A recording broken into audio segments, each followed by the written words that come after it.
중고등학생 여러분, 여러분께서 오늘 질문해 주신 도피성 제도가 뭐예요? 여기에 대한 답변을 해드리도록 하겠습니다. 하나님의 말씀은 여호수아서 20장 1절로 9절 말씀입니다. 참조하시길 바랍니다.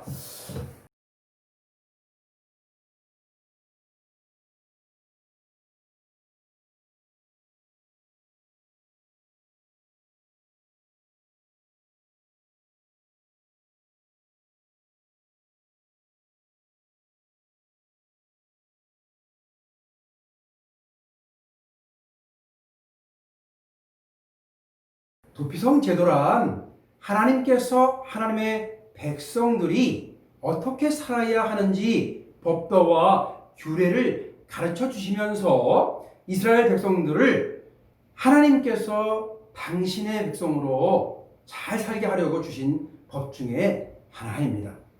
애굽에서 종살이 하던 이스라엘 백성들을 하나님께서 모세를 통하여 출애굽시켜 주셨습니다.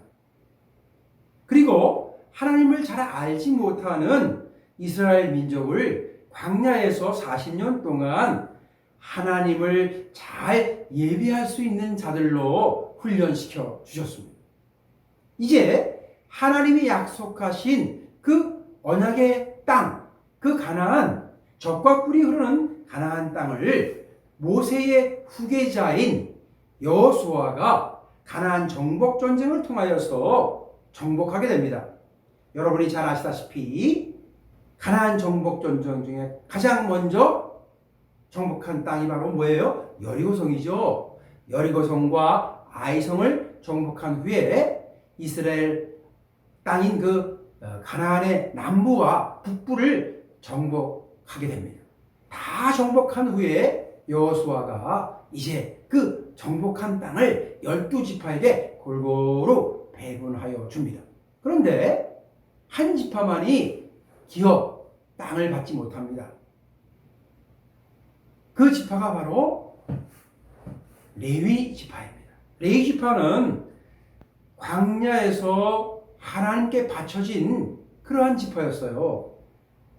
이스라엘 민족의 죄를 대신하여 하나님께 바쳐진 이스라엘의 그 초태생들, 장자들을 하나님의 것이라고 했는데 그걸 대신해서 하나님께 바쳐진 그러한 지파였습니다. 그들은 성막에서 하나님께 제사를 드리는 일을 담당했지.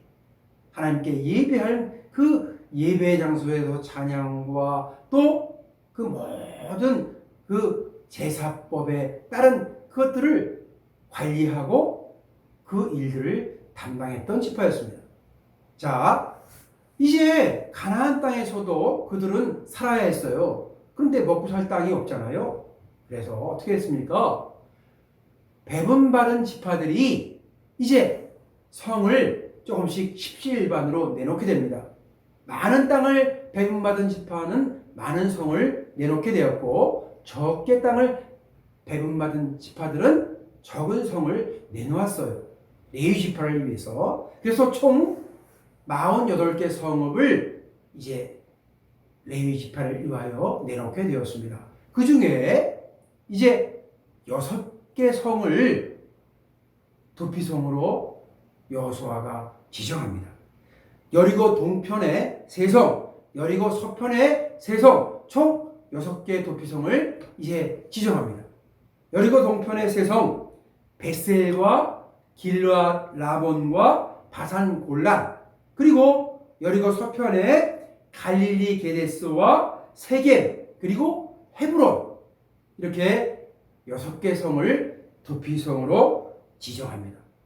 모세에게 명령했던 도피성 제도를 모세의 후계자인 여호수아가 갈릴리 정복을 다 마친 후에 또 땅을 다 배분한 후에 6개의 도피성을 지정하면서 실천하게 되었습니다. 그러면 이제 도피성 제도가 어떠한 제도인지 한번 살펴보도록 할까요? 하나님께서 이스라엘 백성들을 위하여 율법을 주시고 법도와 규례를 제정하여 주셨습니다.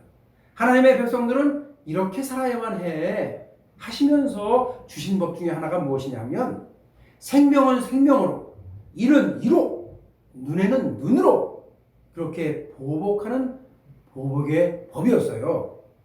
고의로 살인한 자는 그 피해를 받은 사람들이 죽일 수 있는 법이었어요. 그러니까 피해 보복의 법이었던 거예요. 그런데 고의가 아니라 실수로 의도하지 않게 부지중에 살인한 경우는 그럼 어떻게 해야 할까요? 그럼 이 사람도 죽여야 할까요? 그래서 하나님께서 은혜의 법으로 주신 법이 바로 도피성 제도인 것입니다. 오살자, 즉 실수로 부지중에 사람을 죽인 경우, 요즘 말로 하면 과실치사인 경우는 도피성으로 피신하게 되면 그 목숨을 살려주고 그곳에서 살 수 있도록 하신 법이었어요. 자, 오살자는 이제 실수로 사람을 죽이게 되면 도피성으로 피신하게 됩니다. 그러면 그 어귀에 서서 그 도피성의 장로에게 제가 실수로 사람을 죽였습니다. 그렇게 이야기하는 것입니다. 예를 들면 산에서 나무를 도끼로 패는데 나무를 찍으려고 하는데 도끼의 날이 빠진 거예요. 그래서 그 도끼날이 그 옆 사람을 치게 돼서 정수리에 도끼가 맞아서 죽게 되었어요. 그런 경우는 고의로 죽인 것이 아니잖아요. 실수로 사람을 죽이게 된 것이잖아요. 그러한 경우에 이 사람은 도피성으로 도망가게 되었던 것입니다. 피신하게 되었던 것입니다. 그래서 그 도피성의 장로에게 이러이러하게 내가 실수로 나무를 찍다가 나무를 패다가 도끼날이 빠져서 사람을 죽이게 되었습니다. 그렇게 고하면 그 성읍의 장로들은 회중을 모으고 그 사람을 재판하게 됩니다. 그래서 정말로 이 사람이 고의가 아니고 실수로 사람을 죽인 것이 맞다라고 그렇게 판결이 내려지게 되면 그 오살자는 도피성에서 살 수 있도록 해 주었던 것입니다. 자, 이 오살자는 그러면 어떤 생활을 했을까요? 오살자는 죄인입니다. 그 오살자는 레위인들과 함께 하나님을 예배하며 살게 되었던 것입니다. 하나님을 찬양하고 하나님을 예배하며 살았습니다. 이 오살자가 면죄부를 받을 수 있는 방법이 딱 한 가지가 있었습니다. 그것은 바로 대제사장이 죽을 때 한해서 새로운 대제사장을 뽑을 때에 한해서 이 오살자는 그 죄를 다 면제받고 반드시 그 고향으로 돌아가게 해주었던 것입니다. 그래서 오늘날 성경학자들은 이 도피성 제도가 예수님의 그 우리를 대속하신 십자가의 사건을 연결시켜서 예수님을 예표한다. 그렇게 이야기하고 있는 것입니다. 자, 오살자, 죄인. 오늘날로 이야기하면 여러분과 저인 것입니다. 그 죄인이 죄를 면제받을 수 있는 방법은 대제사장이 죽을 때만이 면제를 받았어요. 대제사장인 예수님이 십자가에서 우리의 죄를 대속해 주어야지만이 우리가 대를 대속받고 자유를 얻은 것처럼 본향 천국을 갈 수 있는 천국인이 되는 것처럼 바로 이 도피성 제도가 그와 비슷하다 해서 바로 예수님을 예표한다. 그렇게 성경학자들은 이야기하고 있는 것입니다.